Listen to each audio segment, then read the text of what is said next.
Hi hello welcome to maximum channel. And CBSE மேத்தமெட்டிக்ஸில் linear inequalities பார்க்குறோம்.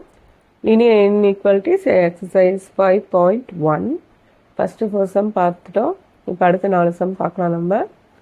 Solve the inequalities in exercise 5 to 16 for real X.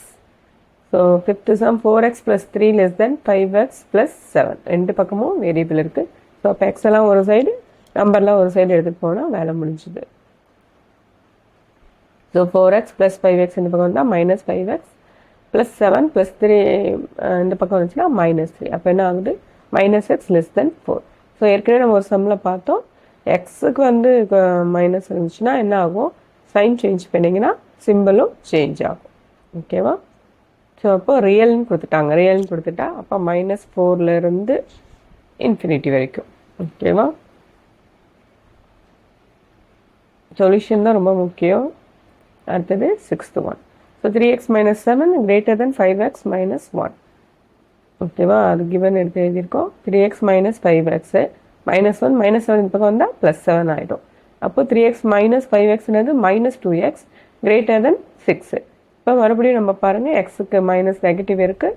அப்போது sign வந்து என்ன ஆகும்? Change ஆகும். அப்போ x is < -3 -3. அப்போ -∞லேருந்து -3 வரைக்கும், ஏன்னா அது ரியல் வேல்யூ. ஓகேவா? ஓப்பன் இன்டர்வல் தான் போடணும். இதனால் ஈக்குவல்ட்டுன்னு வந்தால் க்ளோஸ்ட் இன்டர்வல், இல்லைனா ஓப்பன் இன்டர்வல் தான். 7th one same. உள்ளே என்ன பண்ணுறோம்? மல்டிப்ளை பண்ணிக்கணும். 3x - 3 < 2x - 6. இப்போ எக்ஸ் எல்லாம் ஒரு சைடு. 3x - 2x < -6 -3 இந்த பக்கம் வந்தால் +3 ஆகிடும். அப்போ x is < = -3. இப்போ பாருங்கள், இந்த இன்டர்வல் -∞லேருந்து -3. அப்போ -3 இன்க்ளூடுன்னு அர்த்தம் எப்போனா இது க்ளோஸ்ட் இன்டர்வலாக இருந்துச்சுன்னா. So 8th one same model. 3 all multiply பண்ணிங்கன்னா 3 × 2 6 3 × x -3x > 2 × 1 2 -2x.